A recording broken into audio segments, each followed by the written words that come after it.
Welcome back, everyone, to the Deep Dive. Today, we're looking at some really powerful source material. It's all about challenging, the usual ideas about success, purpose, even self-worth. We're trying to figure out why some people really seem to hit their potential while, Mhm. well, most of us maybe just settle. That's exactly it. The mission today is to pull out a kind of actionable blueprint. Mm. How do you shift from just reacting to life, letting things happen to you, to Mhm. actually acting, taking charge, creating things? And it really demands this almost radical self-belief. The sources give some, let's say, tough love on getting there. Right? And it starts with rethinking success itself. Like, forget the fancy cars or the income bracket for a second. The sources say true success is about fulfilling your soul. Which, okay, sounds a bit abstract, but critically, they argue what fulfills your soul can be very different from what society, tells you it should be. hmm And here's the kicker, the thing that really grabs you right away, this kind of deep fulfillment. It's super rare. The sources are pretty blunt. They say not even 5% of people get there. Maybe only that top 1%. Wow. Okay, so 1%. That immediately makes you ask, Right. what's the difference? What separates them from, well, everyone else? Let's unpack that. That's the core question. Okay, so the sources have this pretty stark contrast they draw. You're either the main character in your life, or you're, and this sounds harsh, a side character in someone else's main story. Mm. I mean, that phrasing, side character, it sounds almost judgmental, doesn't it? Like you're saying people who settle are just inherently less important. How do they frame that without just sounding mean? Yeah, it is harsh. But I think it's intended as like tough love, not condemnation. The point isn't that you're unimportant as a person. It's more that if you aren't genuinely serious about your own goals, setting them, working towards them, Right. then functionally, you are spending your life energy watching other people achieve their stuff. You end up living a reactionary life defined by convenience, maybe inertia, just settling. Okay, so what does that look like? This reactionary life, day to day? Well, the most obvious example is the job, right? Going to work every day, being, as they put it, plugged into that system, just doing it without really stopping to ask, is this actually like expanding my soul? Is this fulfilling? It's just routine. Purpose gets lost. But it's not just jobs, is it? It shows up in personal life, too. Oh, absolutely. The sources give this kind of generalized but powerful example about relationships. They talk about people, maybe men specifically, in one example, staying in relationships, sometimes for years, Right. maybe even settling down. Huh. Not because it's amazing, but because it's just good enough for right now. Or it's what's expected. Exactly. Or expected. And maybe years go by, like 9 years in one anecdote, and nothing's really progressed meaningfully. Why? Often, the source implies it's because they lacked that deep down confidence, that self-belief, to actually go after the connection or the life they truly wanted. So they settle. And the source links this settling, this lack of commitment to your own truth, to things like unhappiness, lying, even cheating down the line. Oh, yeah. Because you're living a lie of convenience, not purpose. Precisely. This commitment deficit, let's call it, to your own desires. That's the root problem they identify. Settling for the easy option, the expected path job, partner, whatever, it often boils down to not trusting yourself enough to aim higher. Okay, so the first step out of that, to become the main character, is asking some really hard questions, like, is this really fulfilling me? What am I actually getting here? And if the honest answer is no or not much. Then you have to start thinking, okay, what next? What action do I need to take, even if it's just a small step? And the sources suggest this is designed to be hard, right? This idea that society kind of teaches us not to believe too much in ourselves. Yeah, there's a provocative thought in there that maybe the system, the higher-ups, even a dictator in an extreme example, they don't benefit from widespread, radical self-belief. It's easier to manage people who just follow the script. So the antidote they propose. Is to consciously fight that, to intentionally open your mind, be receptive to ideas outside the mainstream, trust your own perception, and cultivate that radical self-trust. Okay, that brings us neatly to the next big idea, the key differentiator. What is it that separates the few who succeed, that 1%, from the many? The source points to one thing, self-belief. But not just regular confidence. The use of the word delusional, self-belief that looks delusional to others. Right, we need to unpack delusional there. It's delusional only from the outside looking in, from the perspective of the 99% who are maybe stuck in that conventional, predictable path. To them, someone taking huge risks, making unconventional choices based purely on some inner conviction, yeah, that looks irrational. Crazy even. But the successful ones, the 1%. They follow that inner compass anyway. They trust their internal vision more than maybe what current reality suggests is possible. And that, the sources argue, is how they reach the highest places. That makes sense. And that lack of internal trust. Yeah. That's what keeps people waiting, right? Waiting for the knight in shining armor, the perfect mentor, the lottery win. Exactly. Waiting for some external savior. And every time you wait for someone or something else to fix things or give you permission, you give your power away. That's the phrase they use. So the power is already there. Emphatically, yes. According to these sources, you have the power. You just need to take responsibility for directing it. And this connects to something deeper, almost philosophical, the idea that the universe is constantly expanding. Okay. And since we are the universe, part of that whole system, our souls also need to expand. It's like a fundamental drive. And how does that expansion happen? Through creation. That's the key. Creating something, anything. So we need to shift from being just consumers of life, watching Netflix, watching others succeed, to being creators. Yeah. Building our own reality, our own projects, our own fulfillment. Yes. And it's kind of humbling, isn't it? The source suggests this isn't some new secret we need to learn. It's something we unlearned. They use the example of children. They do. Kids are natural creators, aren't they? They draw, they build, they imagine, they fall off a bike. What do? Get back on track. Yes. Right? They just keep trying. They don't have years of accumulated shame or fear telling them they're stupid for falling. They just persist. So the goal is to get back to that childlike state. Yeah, to strip away the adult layers of fear, judgment, shame, and get back to that natural, unburdened state of persistent creation. It's our default setting, apparently. Okay, now, one of the most, intense ideas in these sources, using raw, difficult emotions like anger, sadness, resentment, even the trauma from abuse as fuel, as a catalyst. Is that the real secret weapon, this ability to transmute pain? The sources definitely lean into that, yeah. It's a powerful concept. Think about it, some of the greatest art, music, literature. It comes from a place of deep pain, doesn't it? Anger, revenge sometimes, profound sadness. The creator of one of the sources actually shared that their main motivation for starting their whole platform, their whole creative endeavor, was anger and sadness, fueled by past abuse. Right. They used that incredibly potent energy not to lash out destructively, but to build something, to prove maybe to themselves and the world that they could rise above it. So for you listening, if you've been through something difficult, abuse, bullying, the advice here is pretty radical. Don't just suppress that anger or resentment. Use it. Channel it.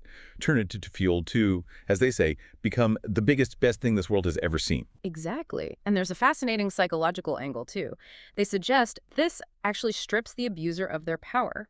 Because often, an abuser lives off of your fear, off your continued victimhood.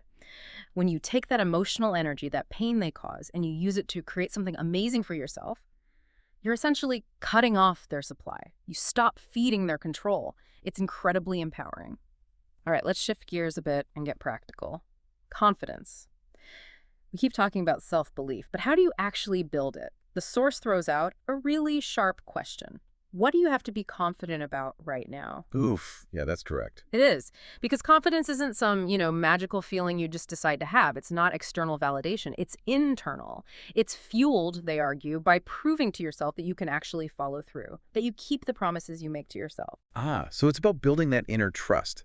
Like if you tell yourself every January for 5 years, this year I'm getting in shape or I'm starting that project, but you never actually do it, you're basically lying to yourself. And that erodes your self-trust, your confidence in your own ability to act. Precisely. You lose faith in your own word. So the solution isn't waiting for some bolt of inspiration to strike. It's much simpler, though maybe not easier. It's start small, but do something. Anything. Just take one action. Yeah. Accomplish those small goals consistently. Go to the gym today. Spend that 1 hour on your side project tonight. Write 1 page. Each time you do that, you prove competence to your subconscious mind. And competence, the sources really stress this, competence is the engine that builds real, unshakable inner confidence. You start believing you can do things because you are doing them. Okay, but what about that voice? The one that says, yeah, but I'm not good at it yet. The perfectionist excuse. Oh yeah, they call that out directly. A lame excuse, I think is the term used. Because nobody is good when they first start. Think about anything you're good at now. You weren't born knowing how to do it. The source creator even mentions their own first video being terrible. Creation isn't meant to be perfect right out of the gate. It's meant to fulfill the soul, remember? Right. The process itself is the point. Exactly. We learn by doing, through trials and errors. That struggle, that awkward beginning phase, that's your biggest teacher. Yeah. Those experiences you might regret, that bad job, that failed relationship, they weren't wastes of time. They taught you valuable lessons. They showed you what you don't want, which helps you clarify what you do want and become, a higher version of yourself. There's also this idea of shifting your mental framework, the privilege mindset. Now, to someone skeptical, that might sound a bit fluffy, like generic positive thinking. How do they make it practical? It's less about just pasting on a smile and more about active recontextualization. It's a tool. So instead of groaning, ugh, I have to study, you consciously reframe it. I get to study. Okay. Shifting from obligation to opportunity. Precisely. Because studying, learning, having the ability and resources to do so, it is a privilege. Think of people in the hospital who wish they could be studying. Think of places where children, or especially girls and women, are denied education.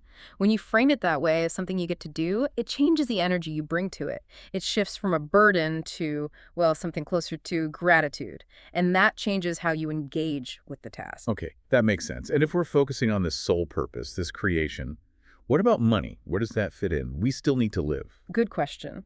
The Source treats money as an energy, and importantly as a side quest. A side quest, like in a video game. Kinda, yeah. The idea is, if your creation comes genuinely from the heart, if it serves a real purpose for you and maybe for others, then the money, the material success, it will follow naturally. You shouldn't chase the money directly as the primary goal. Instead, view it as this abundant energy that's naturally drawn to purposeful, value-creating action. Focus on the creation, the soul fulfillment, and the money sorts itself out as a consequence. All right, another big hurdle people face, another excuse maybe, but it already exists. Why start another coaching business, another blog, another widget? Someone's already doing it, probably better than me. Yes, the it's all been done before fear. The Source has a great counter to this. The core insight is, okay, maybe the idea is out there, but it doesn't exist with your energy. My energy. Yeah. Yeah. Your unique combination of experiences, your passion, your specific voice, your perspective that hasn't been done before. Your particular vessel, as they might put it, is needed. Even if the advice is similar or the product category exists, the way you deliver it, the energy you bring, that's irreplaceable and might be exactly what someone out there needs to connect with. That's empowering. But finding that unique energy, that path, Mhm. that takes work too. It requires space, doesn't it? Absolutely. The Sources really emphasize the importance of solitude for creation. You need to retreat sometimes, get away from the noise, the demands, the opinions of others, just to have a quiet conversation with yourself, to hear your own thoughts, your own intuition. Okay, so solitude is important. What about more active steps? How do you find clues to your path? They offer a few practical techniques. One is mirroring idols. Mirroring idols. Yeah. Think of someone you really admire, an idol. Write down maybe 3 specific things you admire about them. Their courage, their creativity, their discipline, whatever. The Source suggests those qualities you admire externally. They're actually inside you already, perhaps dormant. You wouldn't even recognize or resonate with those qualities if you didn't possess a seed of them yourself. It's a clue to your own potential. Interesting. Okay, what else? Second, look for external clues. Live your life as if everything is potentially a sign pointing you in the right direction, and don't be afraid to actively ask. Ask people who know you well, friends, family, maybe trusted colleagues, hey, what do you think I'm good at? Or even, if you had to pay me to do something for you, what would it be? That takes some guts. It does.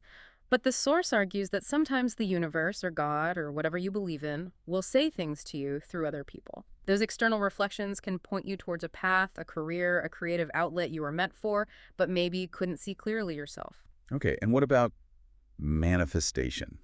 That word gets thrown around a lot. How do the Sources treat it? Is it just wishful thinking? They frame it very practically.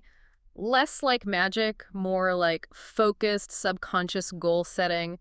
The advice is often to write down your goals, your visions, but write them as if they've already happened in the present tense. Like instead of, I want to be married, right? This is my husband, or This- this is my wife. Exactly. Or I am a successful author, not I want to be. The idea isn't that writing it magically makes it appear.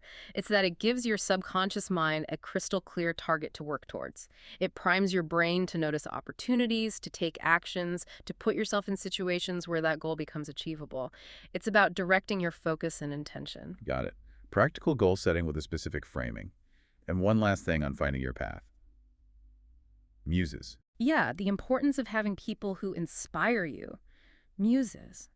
Look for people in your life, the source creator mentioned their mother and sister, who genuinely ignite your creativity, who give you strength. People whose existence reminds you that challenges can be overcome, that big things are possible.